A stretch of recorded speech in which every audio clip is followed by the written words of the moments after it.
Israeli হামলার পর এখন কাতারের সমস্ত গুমর ভেঙে গেছে, যার আওতায় তড়িঘড়ি কাতারের আমির পিএম মোদিকে ফোন করতে বাধ্য হয়েছে।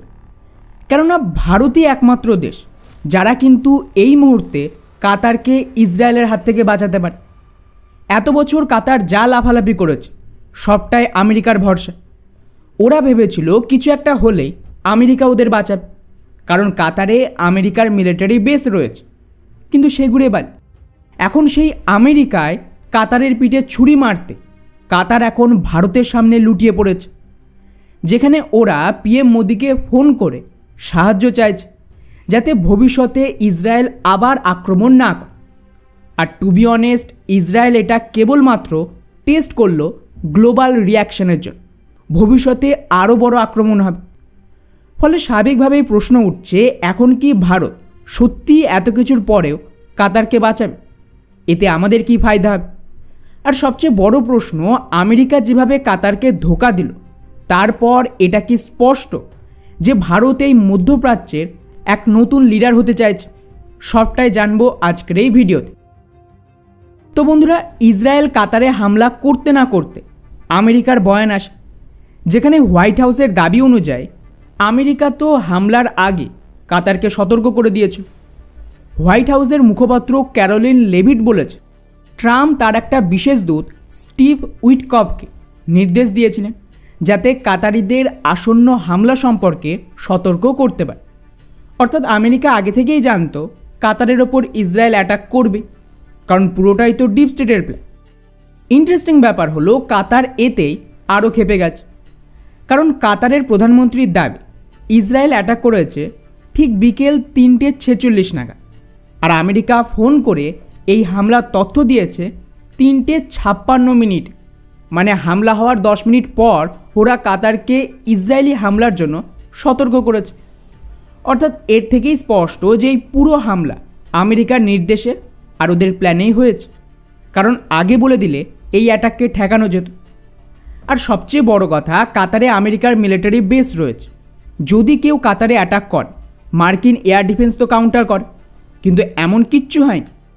অর্থাৎ এখানে আমেরিকা নিজে কাতারের এয়ার ডিফেন্সকে অ্যাক্টিভ করতে দেয়নি, এবং পুরো প্ল্যানের সাথে ইসরায়েল দেশের ভেতরে এসে হামলা করে আবার সুরক্ষিত ফিরে গেছে।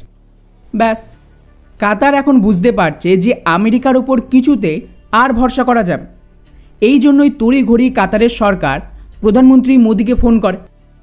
এখানে কাতারের আমিরের দাবি ছিল ভারত এই রিজনে শান্তি রক্ষায় একটা গুরুত্বপূর্ণ কাজ করেছে, স্পেশালি ইসরায়েল আর গাজার ক্ষেত্রে, এমনকি রাশিয়া ইউক্রেনের ক্ষেত্রে। তাই ওরা ভারতের কাছে সাহায্য চেয়েছে। কিন্তু এখানে ভারত নিজের পাল্টা দান চায়। প্রধানমন্ত্রী মোদি সরাসরি ইসরায়েলের এই হামলার নিন্দা করেছে এবং এটাও বলেছে এইভাবে অন্য দেশের সার্বভৌমত্ব উল্লঙ্ঘন করা ঠিক না। কিন্তু উনি ইনডাইরেক্টলি কাতারকেও সাব সিগন্যাল দিয়েছে, যদি ইসরায়েলের পরবর্তী হামলা থেকে বাঁচতে হয় তাহলে কিন্তু আতঙ্কবাদীদের সাহায্য করলে হবে না। কিভাবে?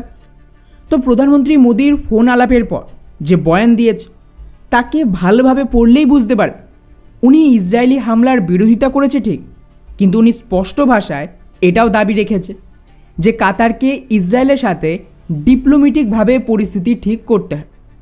অর্থাৎ বেসিক্যালি এখানে কাতার আর ইসরায়েলের রিলেশন ঠিক করার জন্য পিএম মোদি পুশ করল। এবং সবার শেষে সবচেয়ে গুরুত্বপূর্ণ কথা উনি বলেছেন, ভারত কিন্তু সব ধরনের আতঙ্কবাদীদের বিরুদ্ধে এবং কোনো ফর্মে আতঙ্কবাদকে প্রশ্রয় দেওয়া যাবে না, আমরা এর বিরুদ্ধেই থাকব। অর্থাৎ সহজ ভাষায় উনি স্পষ্ট বুঝিয়ে দিয়েছে আতঙ্কবাদীদের সাহায্য দিলে ভারত কিন্তু কাতারকে কোনো রকম সহায়তা করবে না।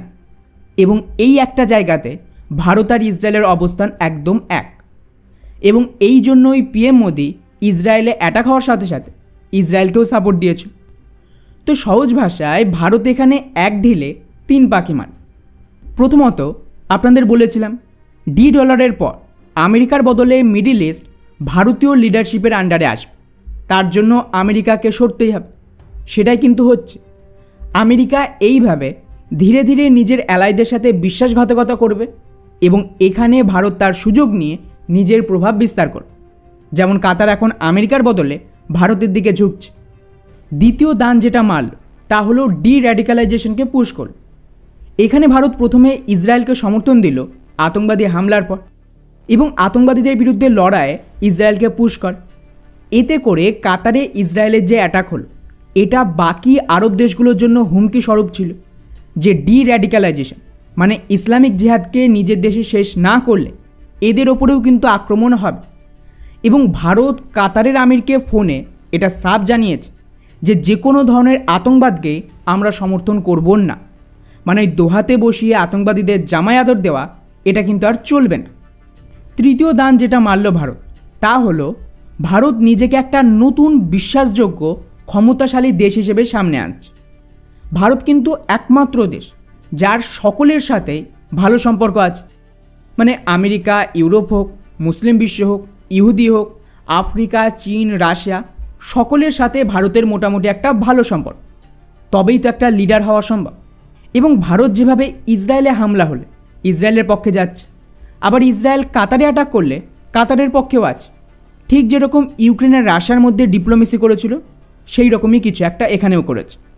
এতে করে যে কোনো সমস্যার শান্তির জন্য সকল দেশকে ভারতের কাছে আসতে হবে এবং সকল পক্ষ ভারতকে ভরসাও করতে পারবে যে ভারত হয়তো আমেরিকার মতন কারোর সাথে বেইমানি করবে না। তো খেলা দারুণ জমে উঠেছে। যত ডি ডলারাইজেশন হবে ভারত এইভাবে আরও শক্তিশালী হবে।